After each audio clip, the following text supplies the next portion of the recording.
It's the 18th of October 2017. My name's David Griffin. I'm here at Derby to interview Colin Tunnicliffe. Hello there, Colin. Hello, how are you? I'm all right, mate. Good, good. All right. Right, we did an interview earlier where we talked about your formative years, and when we got to the end of that interview, we were talking about your return to the Derbyshire staff, and you mentioned a particular individual that always looms large in Derbyshire's history, and that's Eddie Barlow. So you've come back on the staff, and there's this ebullient, dynamic fellow around. What was it like that second time around? So we're talking 1976, 77 now. What was it like? Yeah. Well, I think if somebody told me that I'd won the Euro lottery, then that might be the equivalent of it. Because, really? Yeah, I mean, I've been away for 2 years and played for Langley Mill, and then to have a second chance to play county cricket, I didn't need too much pushing, and I'd been down the nets with Eddie in the winter, and unbelievable guy, really. I mean, you don't realise how good people are until you've spent a bit of time with them, but Eddie was just the sort of person that I respond to.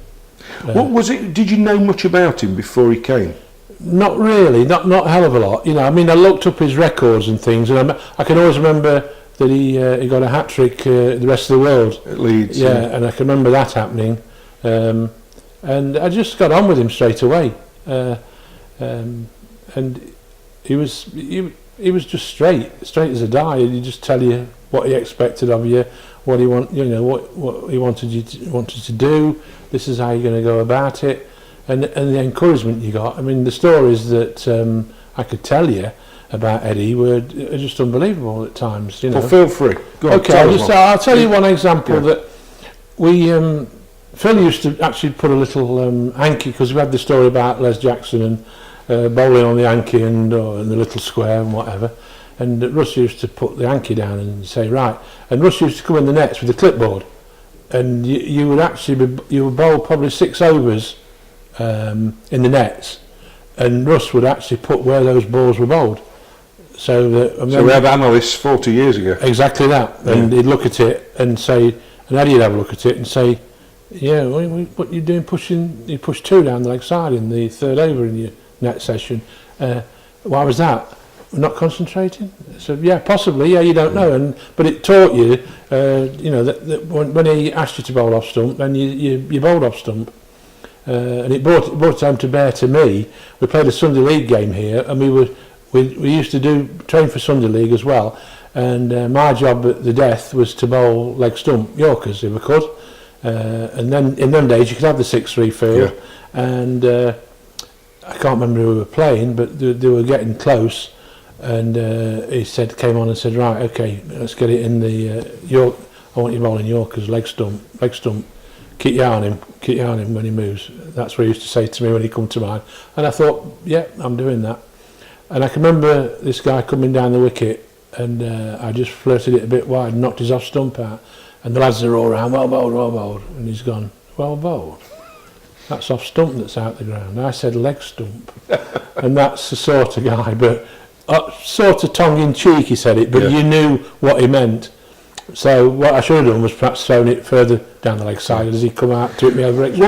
Was there a magic to him, though, or was it just was it simple? Because they often talk about geniuses or great people. Yeah. That actually, there's the old mnemonic they talk about him with KISS, keep it simple, stupid. I mean, was it simple, or was there something magical about it? No, there's nothing magical. Very simple. That's what you do well. You do it. You know. And I remember playing at Hampshire, and they had 2 ordinary batsmen opening for them, and Greenwich and Richards, and we had a 6-5 special, and so that means you're probably going to bowl 3 or 4 overs, the old days. And I can remember bowling at Greenwich and Richards, and I got Greenwich out, caught behind, and I'm looking at it, and as we came in, I'd gone back to the hotel, and we'd gone to get changed. We're going out for a meal, one of the 2 of the lads, and I'm sitting at the bar, and he come up behind me, and he said, how are you? I said, I'm all right, yeah, I'm good. He said, I tell you what, that was magnificent bowling tonight. Getting Greenwich out like that. I said, do you think so? He said, oh, yeah. He said, tell you something. You keep bowling like that, I think you could play for England. Then just wandered off. And I'm sitting there, I'm going, is he taking the mickey? You know, and all of a sudden, you can imagine. Well, it's fascinating. I was toying with asking you this particular question, because there is an article that Gerald Mortimer wrote in 1977, which was the year you were capped. And it's an interview with Eddie Barlow, and he talks about, we've already got Miller, Hendrick and Taylor are playing for England, but I think these other guys could play for England. And there was you and Bud and Harry, all got a mention. And at the time, I don't want to diminish the qualities or abilities of those players like yourself, but there was this sense of, I mean, Eddie's on a mission here. What's this about? Clearly, it was designed to make you feel. Oh yeah, I mean, he was magnificent. I mean, I can remember going round to his house. We had a get-together pre-season. He was at Wingworth, where he stayed, and we went round to his house, and it was like a little Sunday afternoon drinks, and we took the girls and everything. But it finishes up like the girls were all in one room and the boys. And we sat round, and it's like an Indian chief and a powwow, and sat round, and he said about this training that we're going to do. This is what we're going to do. We're going to be training, and we're going to be doing this, and this is how I'm looking to do things, and we'll go on 3-mile runs, and we'll do this, and you'll do a bit more running than you normally used to. And I remember Alan Ward saying, well, I won't be doing that. And he said, well, why won't you be doing it, Alan? He said, well, it's not. I'm a bowler. I just bowl. He said, okay. And I think it was 3 weeks to the day he just went to Leicester. Yeah. You know, because he thought, no, he's not going to be part of it. And I think Eddie actually loved the young lads. You know, it was like him being young again. Yeah. You know, and he thought, if I can improve these lads and get them playing, and most of us were Derbyshire lads. But was it also that you were more, not susceptible, but more willing to look at his methods rather than, no, I'm an old pro and I do it this way? I think susceptible is the right word. Yeah, I mean, I remember being at Ilkeston and seeing the team come out in the whites, actually, but standing there and swinging their arms around and all this kind of thing. And I forget who we were playing, but the away supporters were laughing and think, what's this all about? And when we went to an away game at Edgbaston and you did it, I mean, you were getting the bird from the Warwickshire supporters and everything. Of course, now, 40 years on, the thought that you wouldn't go out there and have a game of football or a run around first, I mean, the players would be reporting back in a fortnight. I mean, Eddie was a good runner, to be fair. Eddie he was a distance man, he was a chunky chap. Did he run from the front? Eddie, he'd be there, don't worry. And did you keep up? Me, never. Me and Endo were always at the back with a fag on. No, but he didn't care who was at the back, as long as you put the effort in. Yeah. Because there's never, there are some sprinters, aren't there? I mean, like Bowers was like Nijinsky, because he was a thin lad and he was a distance runner. Yeah. Whereas, I mean, you won't believe this, Dave, but I was probably one of the quickest over 100 yards.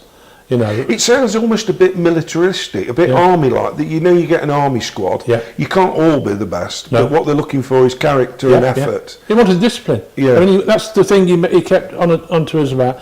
I want discipline, and I'll judge you. By that, and also he used to judge you off the field as well. He watched your character, and if he thought he's the character for me, then he would push you. And he'd want you in the team. And he once told me, if I bowl badly for 6 weeks, I won't leave you out. Yeah. Because he said, because you're bowling all right, you're just not nicking them, are they? That sort of stuff. Yeah. I really believe that's what he liked about the younger lads.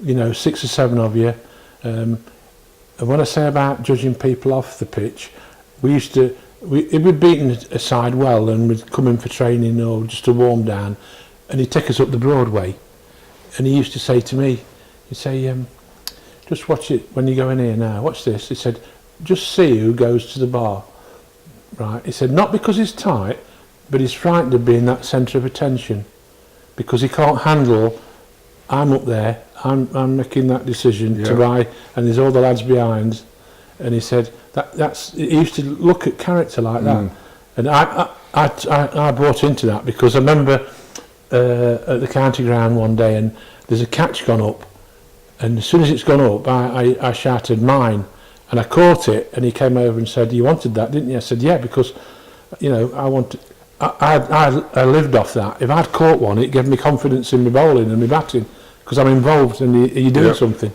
Whereas others would say, "Oh, I hope one doesn't come up." Yeah. And you can see that in people. Because that fear of failing. Fear of failing, yeah. Which is so we've got Eddie, and you know, I mean, I've talked to you off camera, but the impact he had on me, and I never sat in a dressing room. Yeah. You know, to this day, he remains my hero. But clearly, he had an impact on you. But also, we talked in your first interview about you'd improved during the winter and what have you in 75, 76. So you're back on the staff, and I want to take you to a game. A championship game at Ilkeston in 1977, which I remember vividly because we bowled Middlesex out for 54. Yep. You got 4 for 22, Hendo got 6 for 19. Yep. We then battered, got 300 odd. You got an amazing 82, and we're going to talk about that, I'm sure. Then bowled them out for next to nothing. We won by an innings and 177 runs. It was the biggest victory in county cricket that year, and Middlesex won the league. But of course we finished 7th, which was our highest position for years. Yeah. Presumably that was one of your better games. You'd look back at it as that. Yeah. What's your recollection 40 years on of that particular game? Were you informed going into it? Is that 40 years? Yeah.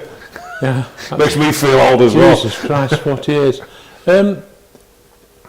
I felt that I was settled in the team for a start, you know, and it was quite early in the season, I think, as well. June, mid-June. Yeah, so it's midway through there, and I felt part of the team. I know that for a fact, and I'd not got a fifer, by the way, and that used to gnaw at me a bit. I'd got quite a lot of 4 wickets, and I'd got quite a lot of wickets that season, so I wasn't worried about my position in the side, and I know it was quite funny because there were 9 down.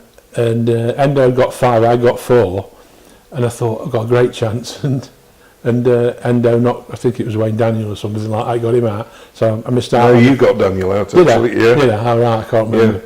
Can't remember. But when you talk about Eddie again, I can remember we batted and Daniel bounced Bud to death. Yeah, he did. Yeah. Yeah, and I think it was this game because we'd bowled them out, then Daniel bounced, so we didn't bat again. No, we didn't. No, you only batted once. No, but that's another game. I won't go into that one at the moment. But we batted, and we were about, I think we were about 160 for 6 or something like that. We're 150. The bowled them out for 54. I think overnight we're about 150 for 5. Right. And Cartwright got 70, I think, but no one else had got. They'd got a start, but nobody got it.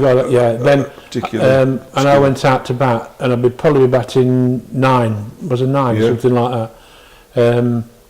And I thought they might bring Daniel on straight away, but they didn't. And because Edmonds was bowling, and was Embry? I can't remember whether Embry was playing. Embry played. There was a spell where. I can't remember Edmund's final figures, but there was a spell where he bowled 6 overs for 80. Yeah, because we got 132 in 10 overs, I think. Yeah. And ludicrous, really. It was weird because he thought he was being clever. Yeah.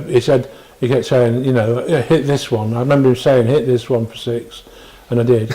And because there was tennis courts, weren't they, on the top? And Harry, because Harry was. I mean, if Harry Cartwright played now, he'd be a top 20 in IPL player, Harry Cartwright, and me and Harry just smashed it, and we went, like you say, went from 106. Did you know you could bat like that? Because your previous high score, I mean, you have to forgive me for keep giving you these stats, was 34 before that, and suddenly you get 82, and you must have thought, I've got 100 in my sights here. Well, or did you? Not much. Yeah. I'd got to 82, I think it was. So 81, did 82. You? Yeah, 82. Got to 82, not out, and Endo came in. And I thought, well, I'm just going to keep playing like that, and I've got a chance. And unfortunately, Endo got bowled. And but to be fair, I was disappointed, but not disappointed, you know, because I got 82 not out. It's all right. Should I turn that off, Dave? Yeah, this is real life. Yeah, it's Eddie Barlow. Yeah. Yes. So he's telling lies again. But where are you? Oh. Quite all right, we don't mind. This it proves it's live, you see. Was it? That's all right. Yeah. Yeah. It's quite all right. So we've had that game where you've made it. You've been a real dominant part of that game. Yeah. Earlier in the season, here we go. I'll have to ring you back. Bye. We don't mind these little interruptions. It proves it's live. I know, It proves it's real. It's embarrassing. It's all right. Yeah. But I want to just take you back to a game that had been played earlier in that season up at Chesterfield, Yeah. which was, I think it was restricted to 30 overs because of the weather, against Surrey. Yep. And, well, I'll let you take up the story, because it was a Yep. low-scoring game. Low scoring, yeah. They were bowled out, I think, in their 30. 130 or something. Not many more or less. It was Yeah. around about that. Yeah. And I can remember going in, and Fred Swarbrick had batted well, and I think Fred had got us into position. Well, I think the last over we wanted 16. In fact, I'm sure we wanted 16 off the last over, and they'd bowled out. Jackman had bowled out, and there's I think Arnold had taken wickets, taken wickets, yeah. And Rupee bowled, and Rupee was medium pace seamer. And they didn't know me. They didn't know me from Adam. What's his name? Long. Yeah. Arnold Long. Ob, as we called him. He was behind the stumps, and Fred was facing, I think, the first ball and got a single. And he bowled me this length ball. And what I wasn't bad at was that if I could hit a ball, but Eddie insisted that when you get into us, just make sure that if you get 15 runs in a championship match and 9, 10, 11 get 15, it's 45 runs more, which is the difference between 260 and 300. Yeah. He said, but when you're in at the death, give yourself he used to always say, give yourself a chance. He says, because once you see it, you'll hit it. And I hit one into the lake. Yep. And then I must have hit, I hit the last ball for 6, yeah. So we got some runs in between, yeah. And then he bowled the last ball, and that's in the lake as well. And I've not heard language like it on the pitch. Really? No. I mean, because again, it was such a low-scoring game. There was nothing in it. We were never going to win. No, it was 3 and over, 4 and over max. Yeah, but we were never going to win. Yeah, it just didn't happen, did it? 16 off the last over. No, they just thought, I'll come on and bowl, and that'd be it. Yeah. And I can remember, it was quite embarrassing because I think Mike Carey was doing Radio Derby, and he came in and wanted me to do an interview, and I'm on the balcony and there's people chanting my name. I thought, what's going off here? Yeah. I couldn't because you opened then after, didn't you go in as like a pinch hitter? I did it. Trent Collins. Yeah. And but that was strange. But again, Eddie gave me the confidence. He'd say to me, because I used to say to Bud and Boris, how come that you go in with 30 for none off 10 overs in a Sunday League game, then when I go in, we want 9 and over. Yeah. And this is Eddie, he said, so you can do better then? I said, well, I'd have thought so, yeah. He said, well, you can open the batting. Excellent. So I said, all right, I'll open the batting. So I opened the batting, and it's quite funny because I walked out, it was Leicestershire at Trent College, and he was opening the bowling. Wardy, Alan Warden, he said to me, Tunners, what are you doing? I said, I've come to slog you. He said, he just laughed at me. I only got 10, but as Eddie said, psychologically, they thought, what's going on? Yeah. And again, people thought pinch hitting when it came around in the 90s was something new. Yeah. Well, it's wonderful to talk to you about that particular phase of your career, Colin. We're going to talk to you again shortly about the real pinnacle of your career, the late 70s and then, of course, the 1980s. So thanks once again. Pleasure.